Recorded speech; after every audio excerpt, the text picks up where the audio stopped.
Wow. Had you seen that book trailer before? I had not. Oh, amazing. Freaked me out in the best way possible. Yeah, when I first started hearing music, I thought, oh no, someone's in the house and they're not Yeah. listening to my be quiet directions. All right. Anyway, that's a good way to start. So first, just for everyone who's ordered, I want to get this out of the way. First, anyone who's ordered with their ticket a book and a book plate, I was informed that mail books are going to go out today or tomorrow, and it'll take 8 to 10 days for you to get this brilliant, diabolical, funny, and did I say brilliant book? So hi, I'm Paul Tremblay, author of horror movie, Cabin at the End of the World, A Head Full of Ghosts, and a bunch of other stuff. And I'm here getting to talk to Virginia Feito about her new book, Victorian Psycho. Sorry. And I'm just going to read your bio really quickly from your book Sure. because I didn't write anything down. So Virginia was raised in Madrid and Paris, studied English and drama at Queen Mary University of London and advertising at Miami Ad School. She writes regularly for Vanity Fair Spain and is the author of the much acclaimed Mrs. March. So welcome. Hey, does it say much acclaimed? Is that what it says? It does say much acclaimed. Alrighty. Thank you. How dare you not have memorized this bio, Paul? Well, I'd say much acclaimed is accurate. Well, I do have a few questions about the connection to Mrs. March, but maybe a little bit later. Sure. So Yeah. I have questions also, people in the audience. I do have like a whole bunch of Q&A. You know, if you feel moved to add more into the digital Q&A below, I can't promise I'll get to all of them or any of them, but we'll see because I have a lot of questions. And starting with a forewarning to you, Virginia, this is your warning. No, I mostly have questions, but some of them are like, wow, that was really cool. And I just want you to react or explain. Oh, that's really, Yeah. that's so noble of you, Paul. Coming from an author like you, I admire your work so much. Let's talk about you. Well, thank you. I appreciate it. All right, but let's talk Victorian Psycho. And let's ask, well, maybe the obvious, but you know, what was the kernel? Like, what was the spark that sort of grew and became this book? Yeah, the spark was the voice. The spark was the voice. And maybe more specifically, there is a sentence at the beginning of the novel that is actually still in the novel, I think, which is something like she's in the carriage and she says, my breast jiggling in my corset. That was the stupid sentence that it just popped up in the middle of the night. And I was like, I got you. I know who this is. I want to write this. I can see the voice. I can see it's anachronistic. I can see she's a psychopath. Like she's really cold and sarcastic and naughty. And, you know, so I immediately pounced on that voice and I kind of built the whole world around her. I diagnosed her. I gave her a job as a governess, you know, but it all started with that voice. I sort of understood where it was going and I wanted to get into character, so to speak. I'm curious when in the process when the title happened. I mean, because it's perfect. Were you like, oh, yes, or like at the end? Anyway, yeah, feel free to answer. Yeah, that's a good question. I think I should have it's something I should have maybe like thought over a little bit more just because Really? I didn't, I kind of, you know, I was like, oh, that's funny, you know, and I kind of wrote it into the Word doc at some point, relatively early on. And that's just how you know, at first I don't know if I had like a distant thought that it might be like a placeholder.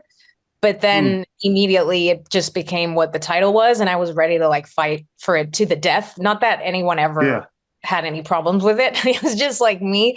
But yeah, pretty early on, I'd say, when I wrote it, you know, that moment when you write it into I mean, I think every author has a different moment. Like maybe you don't want to jinx it and you don't write it in until the end. I don't know. I don't know how everyone works, but I wrote it in like pink. Yeah. I don't know. And so I couldn't get rid of it then. It was there. Amazing. Yeah. No, I wrote one novel without a title, and it was the worst experience of my life. I hated it. So I will not start writing word one for any more of my novels without having a title first. Interesting. So, yeah. Like, I mean, if I had the title of Victorian Psycho right off I mean, to me, it's like, oh yeah, I'm going to write this Victorian Psycho. Right. So, It's motivating, isn't it? Yeah, I guess. But like, how far do you go with it? Is it like one of the first things that you have to come up with, or like before like the outline, so to speak, or?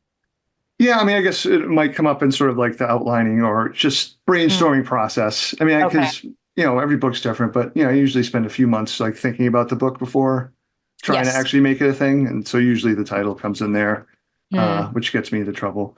If you ever were to fight over a title, I would suggest, I have one book that they didn't love the title. It was called Survivor Song, and they made me change it. So I changed it to something that I knew they weren't going to go for. And they're like, okay, fine, we'll go back to Survivor Song. But Ah, actually, the heartbreaking part was I kind of grew to love the other title. oh no. So everyone was disappointed. Yeah, Yeah, yeah. yeah. Writers, yeah, we kind of suck, don't we? So, yeah, All sorry. right.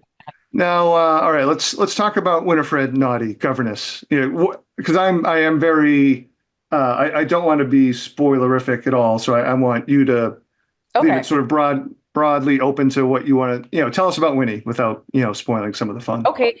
Sure. Broad strokes. I mean, kind of it's in the title, right? I don't think it's a spoiler. Sure. She's a psychopath. So she's just been hired as governess at this very noble sort of English country estate, Ensor House, by the Pounds family. I had a lot of fun with names. We'll talk about that later.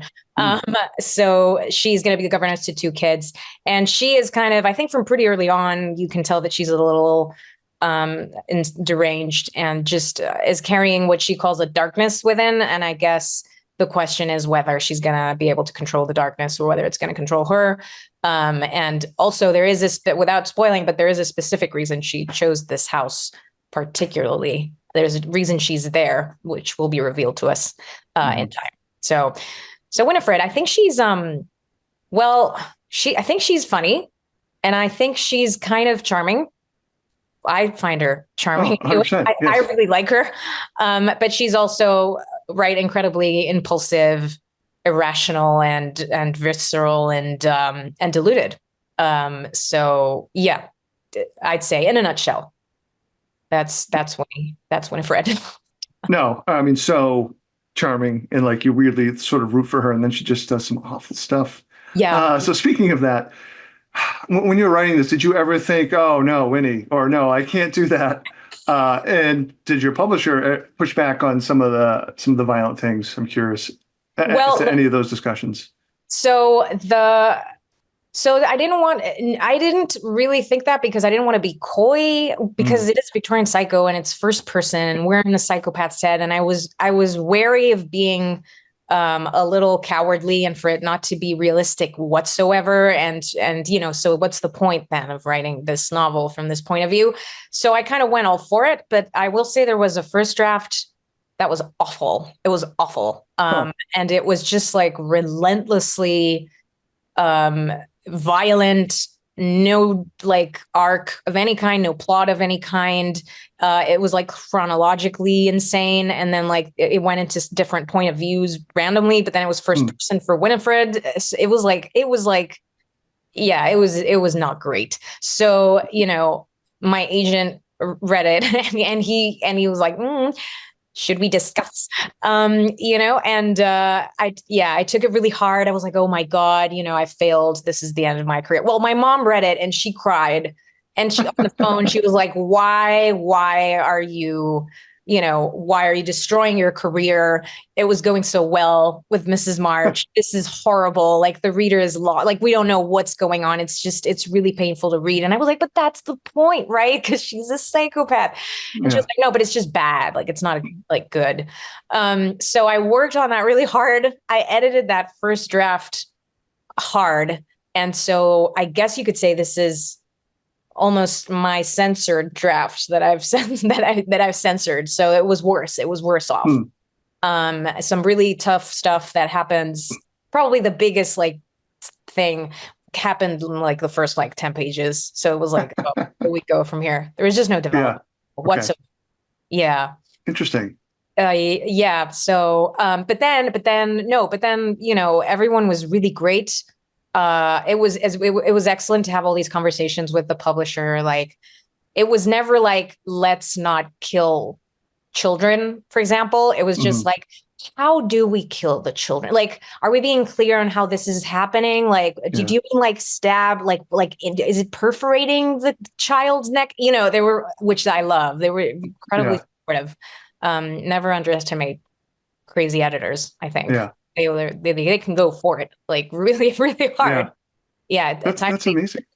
Yeah. I mean, because as is, the result, one of the things I really admire about it is, so you have the title, you're introduced to this character who clearly is going to fit the title. So already there's this built-in tension with the reader.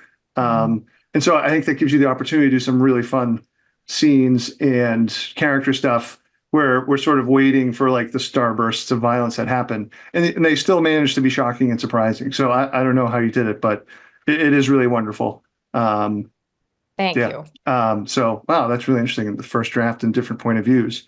Um, Yeah. And also there was a draft where I went third person. That was a huh, mistake. But it did help me to structure it because, I took the yeah. distance helped me to, add the chapter breaks, and there weren't even any chapter. There was really Yeah. nothing to hold on to in that first draft. Well, it was funny. I was going to ask about the first person because it's done so well. And your first novel, Mrs. March, is your first novel, right? Yeah. Yes, correct. That was a very sly-mannered third person. I actually kind of love the connection between the two books Yeah. because both sort of play with gender and sort of a mannered, in a way, narrative Sure. to both. Yeah. Yeah. I mean, was that just a challenge? Like, was the idea of writing a first person novel like intimidating, or was it just you kind of had to find that was like the right way to do it? That's a good question. It was intimidating at first because at first I was like, Mrs. March went well, and that was third person. So maybe you're just not, a first person kind of a writer. Mm, But when I made it third person, I didn't know what it was anymore. I lost it completely. The voice wasn't there at all. It was a narrator, and I didn't know the narrator. So you know what I mean? Like yeah. it was off-putting. It was really jarring for me. I couldn't see it anymore. It just died. So it was really important that it was first person, and like everything was built like tonally, everything was built around it, and like that stand-up comedy sort of vibe that it has, that she's pretty much just she's doing stand-up comedy for the Yeah. reader pretty much, and she's breaks the fourth wall and invites the reader in, and just so much stuff that I couldn't do in third person. So it had to be, it just had to be, and I tried. I will say I'm usually up for trying. And this was Yeah. nobody's suggestion in particular. It was mine, but I just, Right. it's usually better to try and just make sure. I mean, interesting, something you said, and it's a question that I have while I was reading. And I frankly, I don't even want to answer it because I think it's a question, and this isn't a spoiler. Well, I think what readers will have fun sort of thinking about is who is she narrating this to? Who is this for? Yeah, Because I think that there's a lot of layers, interesting possible answers to that. for sure. Yeah. Yeah. I mean, yeah.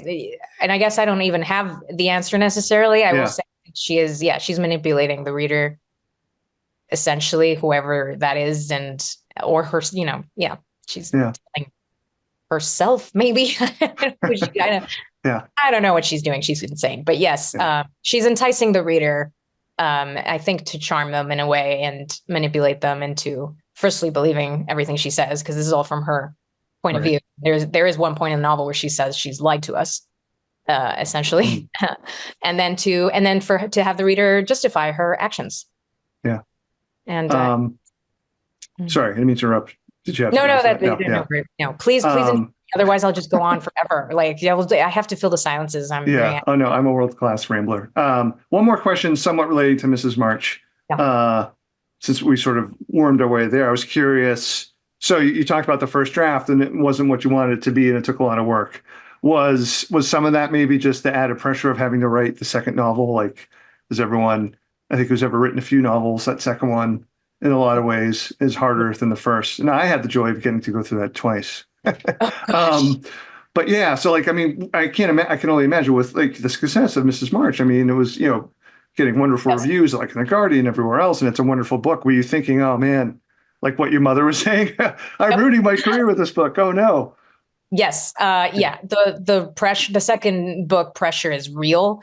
And I just, at first, when I wrote that awful sort of first draft, I think I was high on like ego or something, where I'd just written Mrs. March, and it was success. This was like 2020. And I had just sold Mrs. March, and it was going to be published. And when I eventually handed this in, it was kind of like you're welcome. You know what I mean? Like kind of attitude, like I'm a genius. Oh my God. And, I immediately realized, oh my God, what have I done? And then the editing process, when I realized that I'd been extremely, not humble, I think, was awful, and a lot of pressure. And I was like, should I make it like Mrs. March? But it's a whole other thing. Like I was worried that it was going to be too much like Mrs. March if I edited it. But then I was also worried that it was too different for Mrs. March. That was something my mom also said. We're going to talk about my mom a lot, I feel like, in this Yeah. conversation. But she was like, what about all your Mrs. March readers? Like, how could you do this to them? Like, this is so, so, so different. And I'm like, but Mom, I can't do the same book, over and over. She was like, sure, but like, bridge them, Jesus, give them a second to adapt to your new style. So yeah, I felt awful. Yeah. That was bad. I was unbearable to live with generally. Time. I mean, the result is amazing. Really, really quickly. So I had a couple of books come out in 09, 010, and then they tanked. So there was like a 5-year gap, and then A Head Full of Ghosts came out. So, which is awesome. That book, saved my career. But I felt like I also had to do like the second book thing all over again. My gosh. So when I was writing the book after Head Full of Ghosts, I did the reverse. The Head Full of Ghosts was first person, and this book was third person. And I was like, it just doesn't feel as good. And I don't know if this is any good. And I wrote to my mentor friend, Stuart Ornan, who's a really sweet guy, a big long email, just like, I don't know if this is good enough. What am I going to do? Hoping to get like, don't worry, Paul, you're a good writer. He sent me one line in the email back, and he said, not everything you write is going to be great. And I just started, but that was exactly what I needed to hear. I just started laughing. And I sort of felt like a lot of that pressure going. He's like, I just have to think about this book and not what the other one was. Myself, Paul. I mean, you know what? Now that you say this, I wrote to Catriona Ward, who is a very dear friend of mine, and I absolutely adore her. She's so generous, and she read that first draft, and she was so sweet, and she was like, "But maybe plot, Nice. You have to change the fabric of it, but like, maybe something." She was really, really sweet, but I would have died if she had said like, Well, I hadn't said in the book. I was just complaining. So he wasn't commenting on the book. I could take it as a little more of a joke. Okay. All right. So let's go back to the book. How are we doing on time? All right. Plenty of time. So, I mean, obviously just, the title itself, but the book itself is a winking nod to sort of Victorian novels of manners. And much of the fun is Winnie sort of skewering society's expectations and sort of not only the expectations of Victorian times, but of now. So this isn't really a question. It's sort of an awkward, hey, react to that word salad. Yeah, you're right. It's a bit of a turning it a mirror, I guess, onto the reader. Like there's always hypocrisy in society, isn't there? But I mean, it's true that it was very representative in this era specifically, like where they'd see a woman's ankle and like pass out, but then they had like children, plaiting straw in the workhouse. So it was really very dramatic, like the extremes that I read about. And when I was doing the research, I kept laughing. Like it was insane. It was like a parody of itself. Yeah. The Victorian era. And I do love it, and I have this nostalgia for it. I think a lot of us do. And I was reading Dickens at a very early age and the Brontes, and it seems like a very cozy era in a way. So I'm so sorry I like crapped all over it. But when you really get into it, it was really just awful. It was an awful time to be alive. And I think they had a really, really hard time of it. A lot of the stories in the novel are based on real cases, and a lot of it is based on the Brontes' actual life. Getting bitten by rabid dogs and like, going to abusive schools where they were whipped silly and, etc. A lot of typhoid. A lot of typhoid. That's all I remember from Victorian times is a lot of typhoid. Was with some of that in mind, I as I said, I love this book. And one of the things I also admire about it is I think it really would have been easy to sort of fall off the beam. And you talked about in some of the ways that the first draft probably did. And I think another way it could have, for me, not worked as well as if Winnie was, and this isn't a big spoiler, I don't think, but, Winnie is not just like the avenger of the oppressed. I mean, she's sort of killing the oppressed. She's killing oppressors and, the oppressed, which I thought was a really smart and challenging choice, especially for the reader. Because I don't know, as a horror writer, I really enjoy being made to feel uncomfortable. So like you start rooting for her and like, oh no, wait a minute, this is awful. Like, So I wonder if you want to talk a little bit about that choice. Thank you for that. Cause that was something I definitely did on purpose, or tried to do and try to hold that balance, because there was something really interesting about obviously making her a female psychopath. And she's acting very much like male serial killers, male psychopaths that we all kind of know, the Jeffrey Dahmers and the Ted Bundys of the world, and then literarily like the Ripleys and the Patrick Batemans. So there's something important about her being a female, and I was wondering how far I could kind of prod that. And there's something so incredibly satisfying about female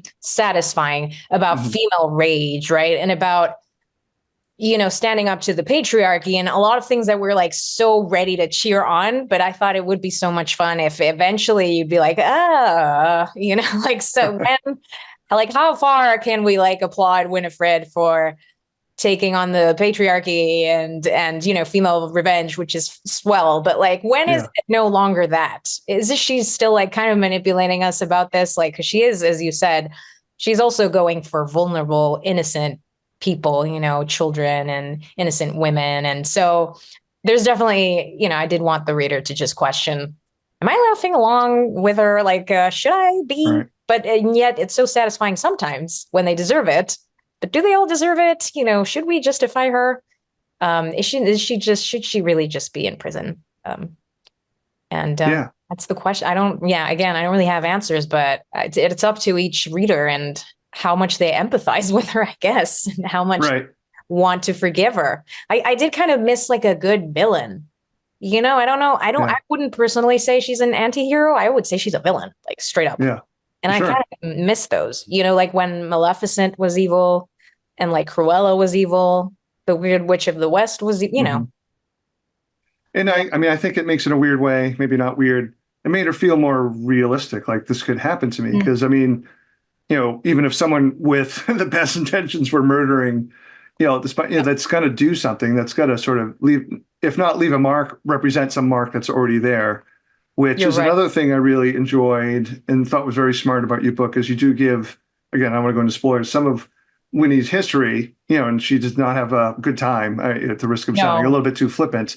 No, but she's had an awful childhood. Yeah. Yeah.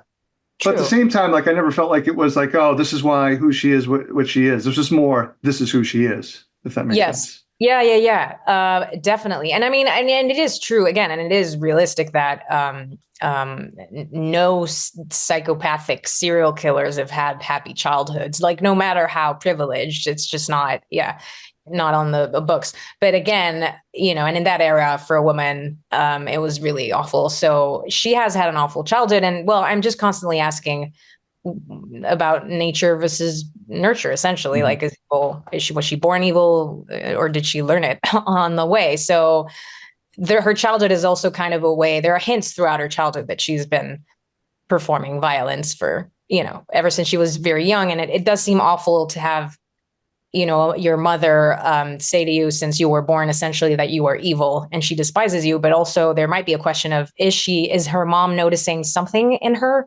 Is there something in her that other human beings notice? Or are they just bullying her for no reason and creating a monster? Or is she really kind of, is there something there that we would instinctively bump against because it's just wrong? Right. It's the question. Yeah. Yeah, but psychopaths are, she does take a grotesque pleasure in violence. She just makes her very happy. And I think there's like also a hint of like a sexual pleasure there, kind of like with men, usually with like male serial killers. Yeah, that is gross. And, I think she should be punished for it, but, who knows? I don't know. Yeah. We'll discuss. How about, since you mentioned it, let's go back to names. You said you had a fun time with the names, or if you want to reveal meanings or anything, but sorry, go ahead. Sure. I mean, they're pretty, at one point I was like, is this too stupid? Basically, but there was a little bit of a pompous Dickens, kind of wink there. And like, I don't know, but then it was like, starting to sound like Roald Dahl or whatever, but I couldn't help myself. And this is all a satire, and I'm kind of having fun with that. And of course, Winifred Naughty, first of all, naughty, she's naughty. Yes. And then depending on your accent, she's nutty.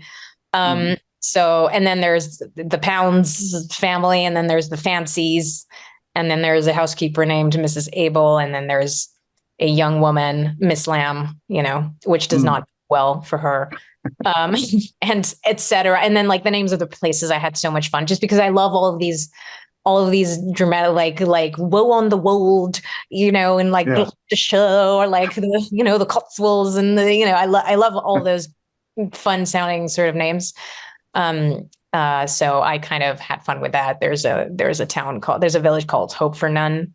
Hope for None. Yeah. I didn't even pick up on I'm some saying of it out those. loud and Yeah. it's stupid, but like, I swear I really thought it through. Yeah. Yeah, I hope it's fun at least. Excellent. No, it's very fun. As despite all the sort of dark serial killer stuff that we were just discussing. Sure. No, Yeah. it is so much fun.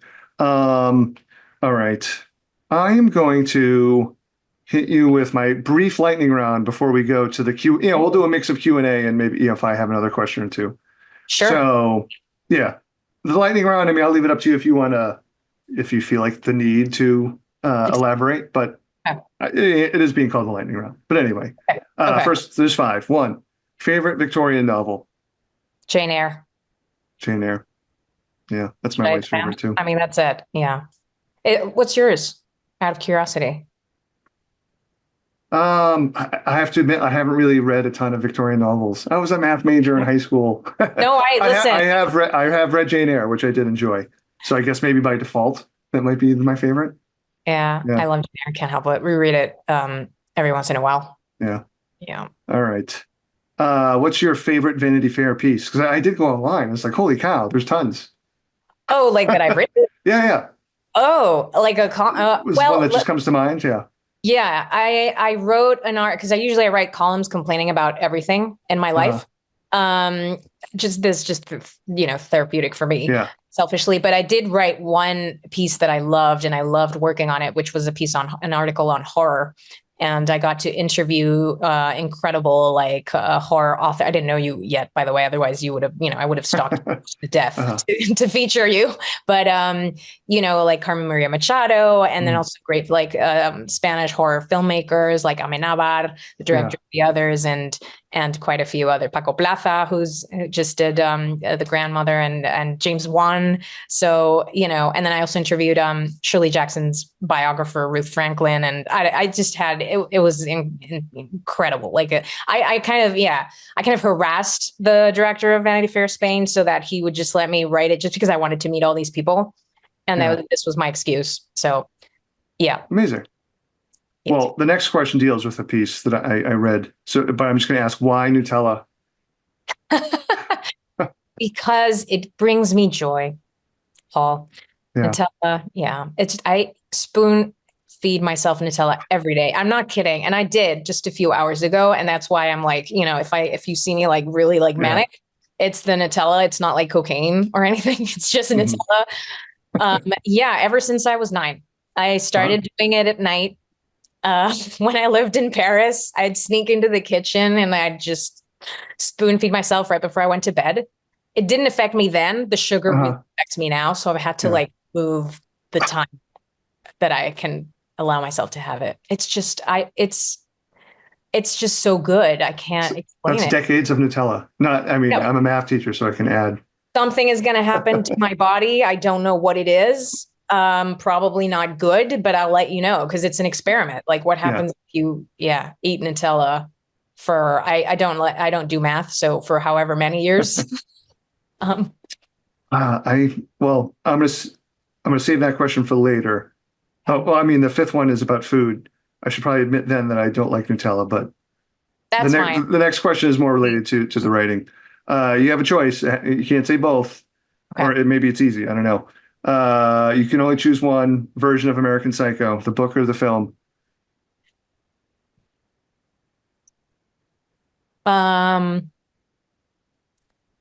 This is really hard. Yeah. This is harder than I ever thought it was going to be.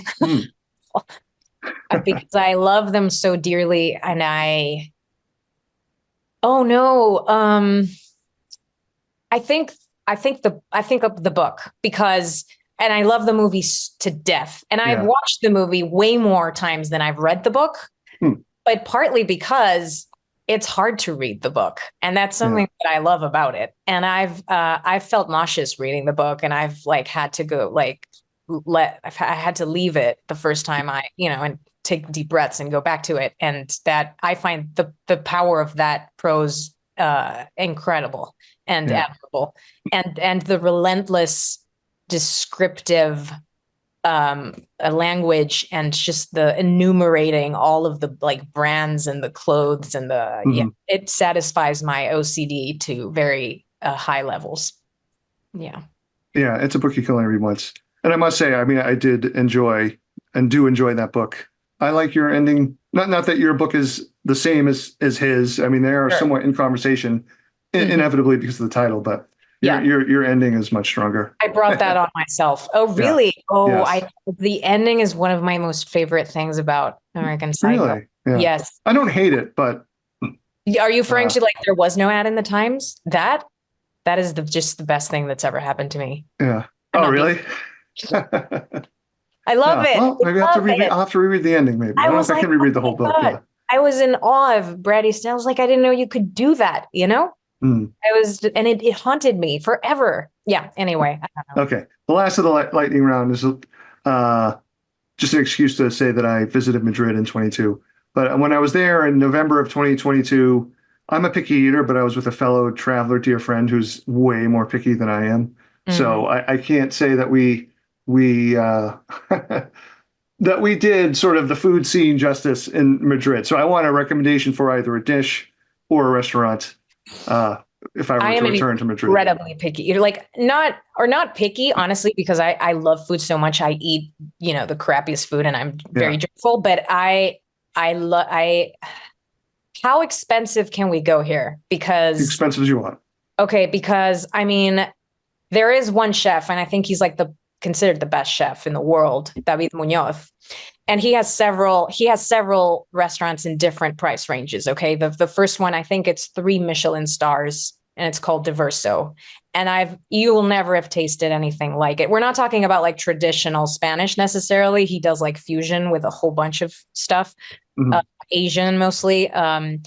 But it's insane. I've never tasted anything like it since. And then he has, one in the middle that's called Rabioso. It's a little less expensive. And then Street Show, which is like his street restaurant. And you have to wait in line for it. So any David Muñoz restaurants would probably be my recommendation for if you want to sound really pretentious with your friends back home. Like, I wasn't going to out him, but maybe I will. But I mean, it just seemed like it was like a lot of ham and eggs. I had a hard time finding vegetables. And then my friend, dear and excellent writer, Stephen Graham Jones, would get sucked into a Kentucky Fried Chicken place because he wasn't eating the ham or the other things.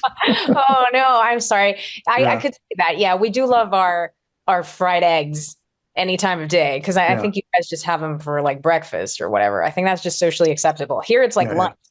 Right. And we do have a lot of very heavy where like I don't want to learn what it is because it's inevitably going to haunt me. But like we have morcilla, which is like coagulated blood, essentially. It's really good, and they mix it with rice. Anyway, you have those, but you also have incredible. Okay, if you want one like specifically Spanish but done better than anyone, Desde 1911. Yeah, Desde 1911. That is like the best product in Spain. So it's just like you can have your fish, you can have your vegetables, but it's the best you're gonna taste. Okay, amazing. All right, so we're gonna switch over because we do have a bunch of Q&A from the audience. Most of these are prepared beforehand, but I'll try to look at the chat too for other questions. So first one, actually I re-grabbed the book for this. Did you have any input on the design of the cover? What do you think of the cover? What is it, what it represents? I love the cover. I love the cover by, and I'm sorry if I mispronounced this name because I've never said it out loud, Jaya Misali. She also designed the cover for Mrs. March. And for Mrs. March, I was given 2 cover options and I chose between them. For this was the one that came, into my inbox. And I, to be honest, just loved it really hard. And coming from the world of advertising, there's a part of me that is like, I find it really offensive to like try to give notes to the designer and be like, this font isn't really, you know what I mean? Yeah. Like, this is like a world class, like cover designer. Like, what are you doing? Is this really what Mm, you know? So unless you really hate it, or I don't know, I can't imagine what would need to happen for me to be like, oh my goodness, I need to see another one. I guess just like, I don't know, tonally, or I don't know what, but like, yeah. I wasn't about to, and people can't help it. Like when you show them the cover, they're like, oh yeah, it's great, but like maybe it could, like the font could be bigger, or like maybe, your name is just as big as the font, and like they don't understand that a lot of thought has gone into this, and this is Right. like art, basically, and you don't know what, I don't know what I'm talking about. Like, but so I could immediately recognize this to be an amazing cover. And by the way, she glows in the dark. Really? Oh, I'll have to Here's try a that tip. out. So charge her, with a light bulb or whatever, and then freak yourself out at night when she glows on your nightstand. Oh, Yep. I think I Yep. do a better job of telling people that. Well, I guess you just did. Oh, All right, this is actually a very fun question, I think, from Christine Harold. When are you hardest to live with? While writing, while editing, when not writing? oh gosh. Generally, because I'm a very whiny person, but oh my gosh, editing. I hate editing so deeply. Hmm. It frightens me, and I don't know how to, I love the blank page. I'm a writer who loves the blank page. It's like starting out in a relationship, and it's all like hopeful, and you haven't fucked up yet, and there's hope that you might never. Editing is for me just going to the trenches, and I don't want to die. I feel like I'm too young to go to war, and that's, yeah. So, and I complain and I tell everybody about it, and I have OCD, so it's just like constant. And people are like, please stop talking about the baby scene. Like, I can't hear it anymore. Like, I can't, I've already told you what I think you should do. Just stop. And then I'll go against whatever everyone says and do the opposite. And I'm unbearable. Yeah. Yeah. Um, so this one is about research, and I'm going to sort of piggyback on it. It asks how time consuming is completing research for a novel and fact checking. And I guess I would add, like, do you enjoy research? Like me personally, I hate it. It's my least favorite part. I do it like kicking and screaming. Yeah, But yeah, I don't hate it as much as I hate the editing, yeah. But but you're a journalist, so you probably, I mean, you kind of have to do it for part of well, your writing life, right? yeah. I mean, not, not like Rachel Aviv over here, but yeah, it was daunting. The research was daunting. I hadn't done it before. And I actually specifically wrote Mrs. March, and part of the reason why you don't really know when it's said is because I did not want to go into research, and I didn't want to be a slave to that. And I learned why, because I took it very seriously. I think I did research for about a year before I really got into the manuscript. I was reading tons of Victorian, just from like economy of the era to like just day-to-day stuff, to Bronte biographies, to Parallel Lives by Phyllis Rose. And I got to a point where I became so obsessed with it that I had to like triple check every line I wrote in different like etymology websites and contrast them. And I started to get, I had to like have a pep talk with myself. Like, this is not technically a historical novel per se. Like, it's not a historical textbook. Like, just let yourself go a little bit so Mhm. that the prose can flow. And I know there are some, I went anachronistic for a couple of, for a few moments, but I wanted to know exactly when I was doing it and why, and whenever it felt correct. But I did go a little crazy with the research there, and it's very time consuming, and I get really obsessed. So I don't know if I'd love to do that again, to be honest. But I will say it was really fascinating as well, because I was just reading so many cases of like just people like stuffing dead babies in the Victorian era into like coffins, or like throwing them in the river, or like stuffing them down toilets, or I don't know, just really, really insane happenings that were very inspirational for this. Yeah. I don't mean to laugh at that, but I sort of do too. Yeah. Yeah. All right. Well, I mean, now that you have two novels under your belt, how do you decide if an idea is good enough to be turned into a novel, or an idea that like makes you want to live with it for as long as it takes to write a novel? Yeah, I have no clue. And I'm actually, this is gonna be a problem, I think, for the Yeah. third one. I'll email you, because Yeah. I'm like, Do, I don't know. yeah. I Do you don't know. have like a bullpen of ideas, or like you went Yeah. from novel to, you do have a bullpen, like, yeah. Yeah, I have a few that are like competing now. Like Hmm. 3 or 4 are now really like aggressively competing. But I'm like, if I can't hear the one that is calling to me, maybe that means it's not one of Right. them.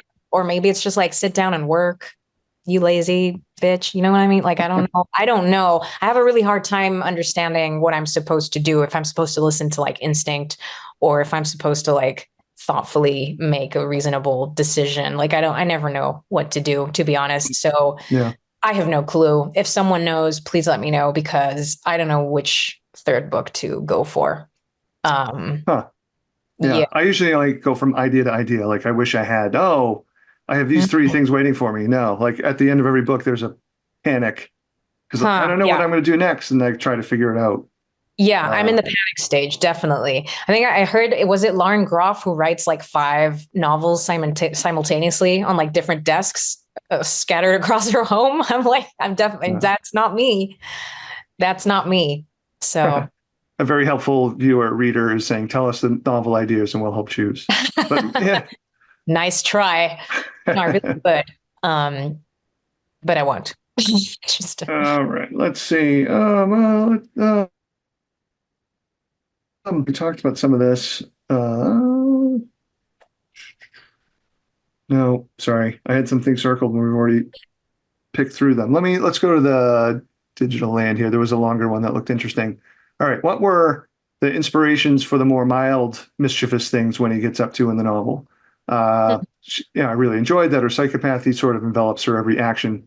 But how did you choose the things that she does that aren't murder? That's so interesting. Yeah. I've been asked that before.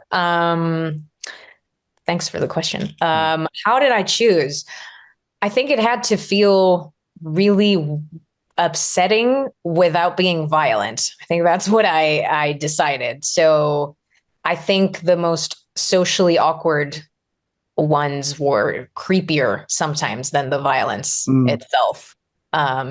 Yeah. And just the random, like unexplainable, out of context sort of vibe that they gave. Like there's one moment when she finds like she has a tooth in her mouth and she doesn't know whose tooth it is. And they're like sugar nips like next to her. So she's like, did I take someone's tooth out? Like what happened? And that freaked me out more sometimes than the more grotesque, like violent stuff. So yeah, I guess it had to feel creepy, but also funny, in an upsetting way. Yeah. It does. Great question, great answer. Where'd this go? Oh, shoot. Where'd it go? A general question about your writing, a couple maybe.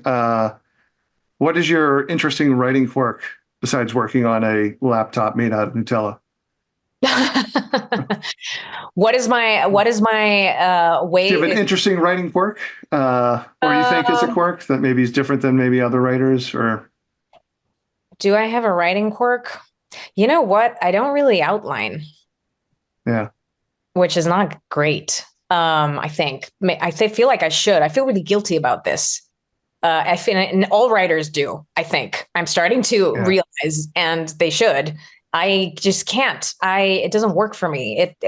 I feel very, very claustrophobic when I'm outlining, and then I feel I'm going to change everything anyway. And like, I have no time for this and I have to like move past it. Like I just like, and this happens to notes as well. And like in the editing process where the logical thing would be like, let's go one by one and like think about them. And I get so panic stricken. I just go for all of them at once, like in a chaos of like death and desperation. I don't know. Is that a quirk? Maybe it's just laziness, messiness, but I used to outline almost all the time with my earlier books, but I found the more recent books I haven't been outlining. I don't know if that means I'm getting lazier. No, or maybe you don't need it anymore.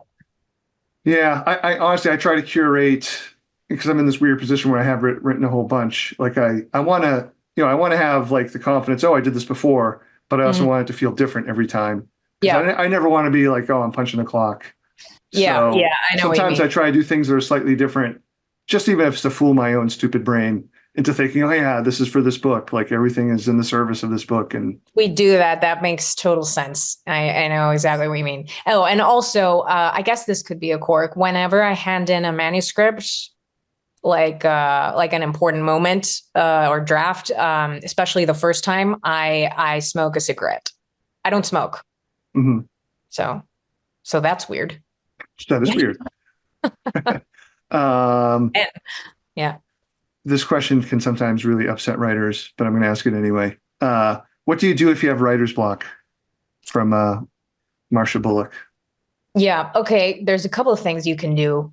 I mean, if it's like a scene, if it's writer's block in the sense of I don't know how to write this specific scene, then I will listen to music, especially soundtracks, and try to picture it's a movie and try to describe what we're seeing in the shot. And sometimes that'll inspire, just a different like angle that you hadn't thought of when you were just thinking of it as a novel. And then, of course, I think the one that everyone usually says, and it's true, it's like go read a book or many books or go watch television or go watch a movie, because sometimes it's just like, even if it's like Kim Kardashian saying, something about her work ethic, you'll be like, oh my God, this is making, I just realized that I could do this thing about work ethic in the novel. And like, I hadn't thought of it that way. And so go watch the Kardashians, I guess, is my response. Yeah. I would only share, again, another writer who, is much better than me. And we mentioned Stephen Graham Jones earlier. I love his answer because it's very positive and makes me laugh. He says that he doesn't believe in writer's block. He thinks that your standards are just too high. Oh, I love that. Oh, he's such a lovely human being, isn't he? He is. Yeah. Choose killer. But that aside, all right. We only have a few minutes left, but let's squeeze in a couple more. What would you do as a career if you did not become a writer? Well, I started out in advertising because I thought it was realistic. But my one other dream has always been acting. I did study English and drama in university, so that would be something I might have attempted. Maybe. I don't trust actors. I'm just kidding. I just wanted of course not. Say something obnoxious. You shouldn't. Yeah. Or I should say another thing obnoxious. Yeah. Professional liars. Yes. I'd love to be one. All right. How about a few more just about maybe some of the things you've been reading? Is there another Gothic horror novel from the past year that you would recommend? From the past year, I don't know if this was past year. There was Where I End by Sophie White, I believe.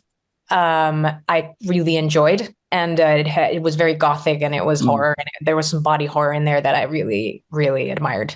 So, yeah, I'd say. And I'm halfway through a horror movie, Paul, by the way, and I'm loving it so far. It's very creepy in the very, very best way. So can't wait to get back to that one.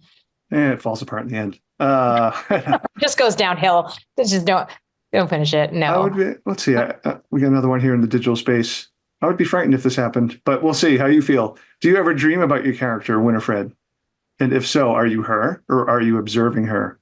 Oh, I hope it's the first. That's so interesting. No, I don't dream. I don't think I've ever dreamt about Winifred. No, in any sense. Only like but I dream a lot about like handing in the draft. Oh, really? So I might dream about that specifically, about like pressure of like writing and stuff, but not the character. No. Huh. I don't think I've ever had a writing dream. Like, I don't think the dreamee knows he's a writer. I've had school dreams. Have you never had a dream where you're like this, like where your dream you is like, this will be a great idea for a novel. And then you wake up and you're like, no, it's not. I've had a few of those. I've had a few of those where it's like, oh, this is a really good idea. Oh my God. And then I wake up and I'm like, what? It doesn't make any sense. Yeah. It's insane. No, and I have nightmares, like legit, like kid nightmares with monsters and weirdness and awfulness all the time. I should do a better job of writing them down, but I never do. I just wake up terrified and it doesn't help me. You're doing well without writing them down. So, whatever you're doing, just keep doing them. But no, I have a lot of stress-induced dreams. This is confirmed by my husband, who's like, last night you were screaming like, I need an extension to the deadline or whatever. Yeah. That's so are you in Spain right now? That's a dumb question. Yeah. Or have you, okay. I'm in Madrid. Yeah. Spain right now. Yeah. Is the book being simultaneously released in Spain and the UK as the US now, or? It will be released in the UK, I believe the 13th. This is the UK cover for anyone who's interested. Oh. And I have the Spanish cover here. This has already been Ooh, released. I like that a lot. Yeah, Very simple, but very cool. very elegant. So for any readers who are watching from either country, Do they glow in the dark as well? Someone asked. they do not. These do not. No, this is the only one that glows in the dark. So. Any other virtual events or anything coming up that, if people want to continue to hear you talk about the book? Yes, for anyone who is not irritated by my talking constantly, they can head on over to virginiafeito.com. There is an events page there where I'm kind of sort of updating regularly-ish, maybe not. But I do have a UK tour coming up.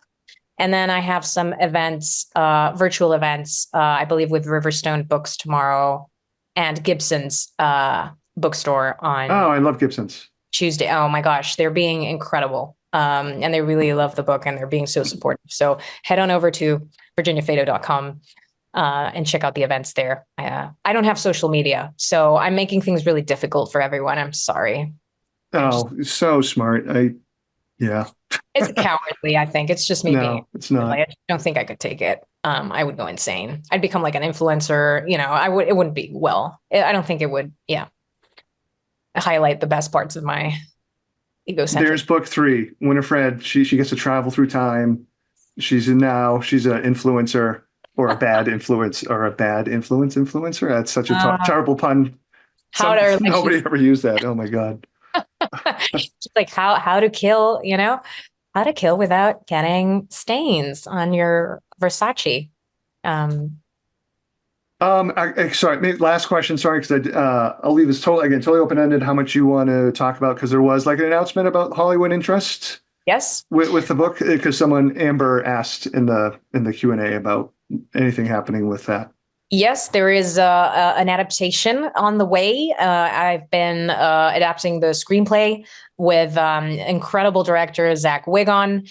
And thank Christ, because I have no idea what I'm doing. So, his guidance is really helpful. And he has a vision. He read that crazy first draft, by the way, and loved it, which bless him. Bless him.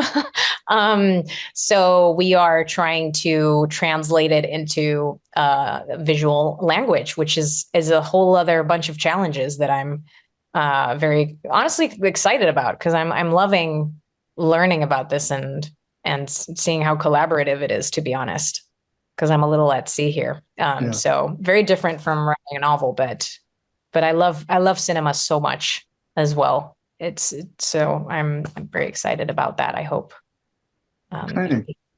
people won't be angry about it. People are always angry if it's not like the book, or if it's too much like the book, or if it's not like the book at all, or something. Right. I feel like then you'll just stab everybody. Yes. I think that's the best Yeah. way to go about it. Well, I think we're up on the time. So again, congratulations on the release of the new amazing book, Virginia. I hope everybody's listening. If you haven't bought a copy already, you have to do so, especially now that you know that it glows in the dark. You can keep it and just have it sit on your nightstand and glow at you and have that dull face stare at you all night long. I think that will work out well for everybody. Thanks so much, Paul. Thanks so much. I had so much fun. Thanks, everyone. Yeah, thanks. All right. Good afternoon, everybody. Bye, everyone.